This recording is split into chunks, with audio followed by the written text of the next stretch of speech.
तो विधानसभा सत्र में बीबीसी के विरुद्ध बीजेपी विधायक शैलेंद्र जैन के निंदा प्रस्ताव संकल्प को पारित किया गया है। प्रस्ताव का समर्थन संसदीय कार्य मंत्री डॉक्टर नरोत्तम मिश्रा ने किया। आपको बता दें कि बीबीसी ने प्रधानमंत्री नरेंद्र मोदी को लेकर डॉक्यूमेंट्री बनाई थी, जिसको लेकर बीजेपी ने विरोध जताया। इस दौरान मुख्यमंत्री शिवराज सिंह चौहान ने कहा कि यह डॉक्यूमेंट्री भारत की संप्रभुता पर हमला है।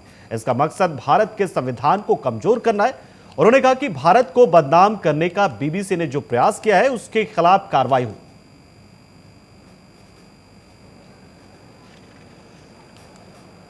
भारत की बुनियाद हमारे संविधान में उल्लेखित सिद्धांतों और मूल्यों पर टिकी है। इसमें संप्रभुता, प्रजातंत्र, स्वतंत्रता और अन्य कई मूल्य सम्मिलित हैं। ब्रिटिश शासन से आजादी के बाद भारत ने इन मूल्यों को और समृद्ध किया है और आज प्रधानमंत्री श्रीमान नरेंद्र मोदी जी के नेतृत्व में एक वैभवशाली, गौरवशाली, संपन्न और शक्तिशाली राष्ट्र के रूप में पूरी दुनिया में उभरा है। भारत आज कई मुद्दों पर दुनिया का नेतृत्व कर रहा है और ऐसे में कुछ समूह या कुछ व्यक्ति वैश्विक स्तर पर भारत की जो प्रासंगिकता बढ़ी है उससे व्यथित मालूम होते हैं। और छिंदवाड़ा में मुख्यमंत्री कन्या विवाह योजना में कन्याओं को दिए जाने वाले मांगलिक सामानों में घटिया गुणवत्ता होने की शिकायत की गई, जिसके बाद शिवराज कैबिनेट के कृषि मंत्री कमल पटेल ने उच्च स्तरीय जांच के आदेश दे दिए हैं। उन्होंने कहा कि मुझे मेरे पार्टी के कार्यकर्ताओं ने शिकायत की कि इस योजना के अंतर्गत कन्याओं को दिए जाने वाले सामानों में घटिया सामग्री का वितरण ठेकेदारों, अधिकारियों की मिलीभगत से किया जा रहा है, जिस पर मैंने जांच के आदेश देते हुए सख्त निर्देश दिए हैं। दोषी कोई भी हो उसे बख्शा नहीं जाएगा। जांच करके उसका निरीक्षण किया, जो सामग्री आई उस सामग्री में हर उसमें गड़बड़ियां पाई गई और इसलिए इन्होंने कहा कि अगर ये वितरित होगी तो बदनामी किसकी होती है? सरकार से। माल खाते ठेकेदार और अधिकारी। और इसलिए मैंने अधिकारियों को बुलाया, उनसे पूछा तो उन्होंने भी स्वीकार किया कि हाँ कुछ चीज़ों में घटिया चीज़ें आई है जो चीज़ नहीं, कमने का वितरण नहीं करेंगे तो हमने उस पर रोक लगा दी। हम घर पहुँचा देंगे बेटियों के सबके, लेकिन क्वालिटी की चीज़ होगी, जो गुणवत्ता उसमें मापदंड है उस मापदंड के अनुसार ही होगा और इसलिए ठेकेदार को कोई पेमेंट नहीं होगा, उसको ब्लैक लिस्टेड करेंगे और उसके फिर जांच करके अगर दोषी भी अगर इसमें अधिकारी कर्मचारी होगा तो उसके खिलाफ भी। कौन से सामान है सर? कुछ सामान वितरित कर दिए गए, जैसे चांदी का सामान वितरित किया गया है अभी, तो वो क्या फिर क्या बरबदू से वापस लिया जाएगा? नहीं, अगर वो घटिया होगा तो उसमें कार्रवाई होगी और वो उसको ठीक करवा के दिलवाएंगे। लेकिन हमारी बेटियों को जो हम कन्यादान कर रहे हैं वो गुणवत्ता युक्त होना चाहिए और जो क्वालिटी है उसकी अच्छी होनी चाहिए। मंत्री जी, इधर भोपाल में आज कांग्रेस ने शक्ति प्रदर्शन किया, जिसमें हजारों की संख्या में कार्यकर्ता मौजूद रहे। कांग्रेस कार्यकर्ताओं ने महंगाई, बेरोजगारी समेत कई मुद्दों को लेकर राजभवन का घेराव किया है। इस दौरान पुलिस ने हल्का बल प्रयोग भी किया। बल प्रदर्शन के साथ साथ पुलिस ने वाटर कैनन का भी इस्तेमाल किया, जिसमें कुछ कार्यकर्ताओं को चोटें भी आई हैं। आज मध्य प्रदेश के कोने कोने से, चाहे हमारा वो किसान हो, चाहे गरीब हो, चाहे मजदूर हो, चाहे वो नौजवान हो, चाहे वो हमारे छोटे व्यापारी हों, भारतीय जनता पार्टी की पिछले 20 साल की जो सरकार रही है और इस सरकार के दौरान आज एक भारी आक्रोश उनकी नीतियों के खिलाफ हमको देखने को मिल रहा है, आम जनों में देखने को मिल रहा है। और इस सरकार में जो प्रजातांत्रिक, लोकतांत्रिक जो मूल्य हैं और जिस प्रकार से आज कहीं ना कहीं संविधान हमारा खतरे में है और ये देश और ये प्रदेश जो है तानाशाही की तरफ बढ़ रहा है, तो इन सारी चीज़ों के खिलाफ में आज यहाँ पर बड़े पैमाने पर जो है मध्य प्रदेश का आमजन यहाँ पर इकट्ठा हुआ है और अपना विरोध सरकार के प्रति जताने का काम किया है। 2023 के विधानसभा चुनाव से पहले क्या कांग्रेस एकजुट नजर आ रही है सर? क्या और जिस प्रकार का ये आंदोलन करा है तो आपने एक प्रकार से क्या संगठनात कर दिया सरकार के खिलाफ? देखिए, कांग्रेस हमेशा एकजुट रही है और एकजुट रहेगी और निश्चित रूप से हमारी 2023 में हमारी कांग्रेस की सरकार बनेगी और कांग्रेस की सरकार बनने के बाद जो हमारे जितने भी 1.5 साल के हमारी सरकार का कार्यकाल रहा है उस 1.5 साल में जितने भी हमारे अधूरे कार्य बचे हैं, जितने हमारे अधूरे वचन बचे हुए हैं, उन वचनों को पूरा करने का काम हम लोग करेंगे। आज तो बजरंग दल के कार्यकर्ताओं ने national highway Nagpur Chhindwara road पर चक्का जाम किया है। सौसर क्षेत्र में कई दिनों से गौ तस्करी को लेकर बजरंग दल और अन्य हिंदू संगठन मिलकर नागपुर छिंदवाड़ा हाईवे को जाम करने पहुंचे। लंबी कतार इस दौरान गाड़ियों की लग गई और सबसे बड़ी बात यह रही कि एसडीएम कार्यालय के सामने चक्का जाम किया गया और एसडीएम साहब 2 घंटे बाद वहां पहुंचे। प्रशासन की लापरवाही से जनता को काफी परेशानियों का सामना करना पड़ा। कार्यकर्ताओं में आक्रोश था कि कोई भी जिम्मेदार अधिकारी ज्ञापन लेने समय पर नहीं आया।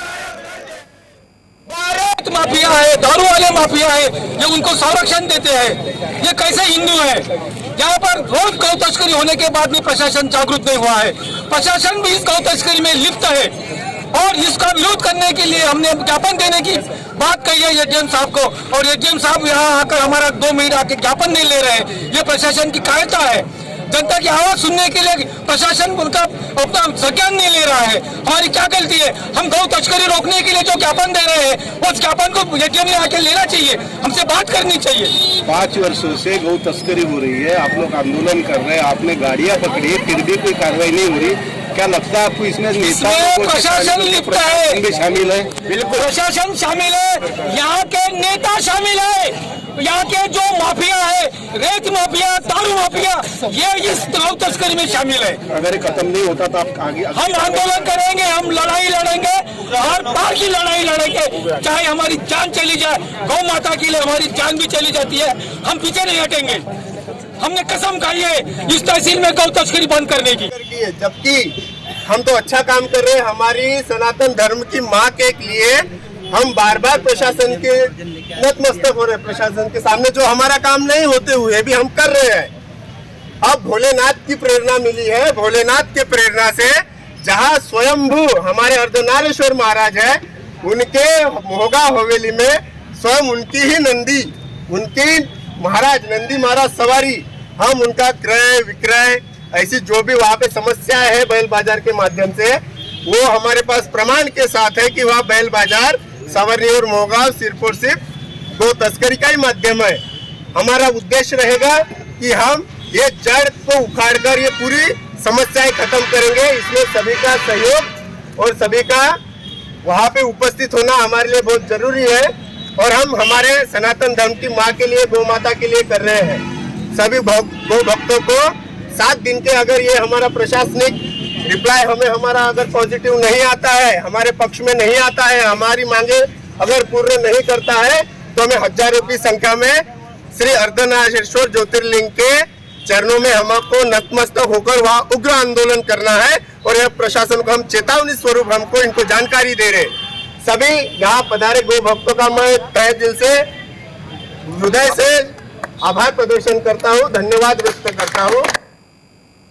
तो पन्ना जिले के जनपद पंचायत गुन्नौर में मुख्यमंत्री कन्या विवाह कार्यक्रम का आयोजन किया गया, जिसमें गुन्नौर जनपद पंचायत के अंतर्गत आने वाले सभी ग्राम पंचायतों के कुल 76 जोड़ों की शादी रीति रिवाज के अनुसार कराई गई। सभी कन्याओं के रीति रिवाज के अनुसार कन्यादान भी किया गया। वहीं मुख्यमंत्री कन्यादान कार्यक्रम में जनपद पंचायत गुन्नौर के कर्मचारियों ने कार्यक्रम को सफल बनाने में अहम भूमिका निभाई।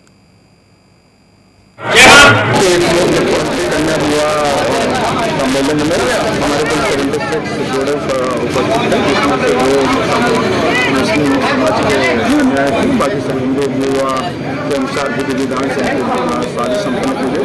शासन के निर्देशानुसार जो उनको सामग्री देना और अन्य व्यवस्थाएं किया जाना सब सुनिश्चित ढंग से की गई। हमारे जनप्रतिनिधि और गांव के विभिन्न जो जनप्रतिनिधि थे, ग्रामवासी थे, बाराती थे, वधु पक्ष के लोग थे, वो इस कार्यक्रम में सम्मिलित हुए और अच्छे ढंग से धूमधाम से सभी की शादी संपन्न हुई। मामा जी की यह योजना बहुत ही महत्वपूर्ण है और काफी बड़ी उसमें मनाया जाता है, लेकिन फिर भी गुन्नौर के कार्यक्रम में बड़ी अवस्था देखने को मिली है। न घराती बराती में बैठने की व्यवस्था, न कुछ बोल रहे हैं। आप हमारे जनता और यहाँ जो वर वधु के दोनों पक्ष हमारे जनप्रतिनिधि से आप पूछिए, आपके सामने बाबा जी ने जो बोला है, 1 मिनट आप सुन लें। हमारे बाबा जी ने जो बोला है, ये सुबह 8 बजे से अब तक के प्रत्यक्षदर्शी हैं। हर जनप्रतिनिधि से पूछ लीजिए। देखा जा रहा था घराती बराती पूरे टेंट में यहाँ आप लोग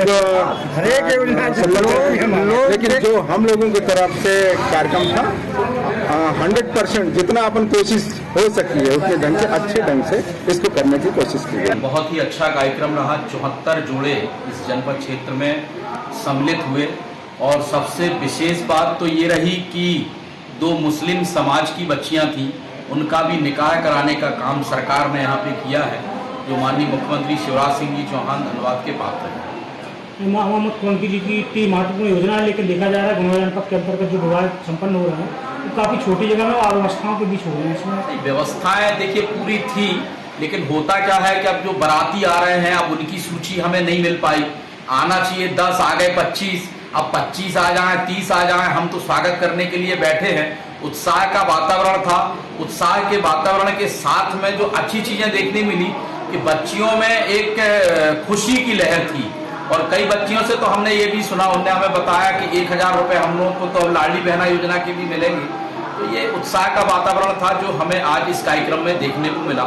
एक बहुत बड़ा जनसैलाब जो निकल के आया, लोगों के दिमाग में ये था कि हम कार्यक्रम में वहाँ पे जा रहे हैं और हमें माननीय शिवराज सिंह जी चौहान के द्वारा जो व्यवस्थाएं मिलेंगी, पूरी व्यवस्थाएं थी। पूरा दहेज सरकार के द्वारा जो दिया गया वो हर जोड़े को दिया गया। कितने जोड़े परिणय सूत्र बन रहे हैं? 74 जोड़े थे। मुस्लिम 2 हमारी बहनें थी जो निकाह जिनका हुआ, मौलवी साहब ने निकाह कराया, उससे एक वातावरण ही अलग था।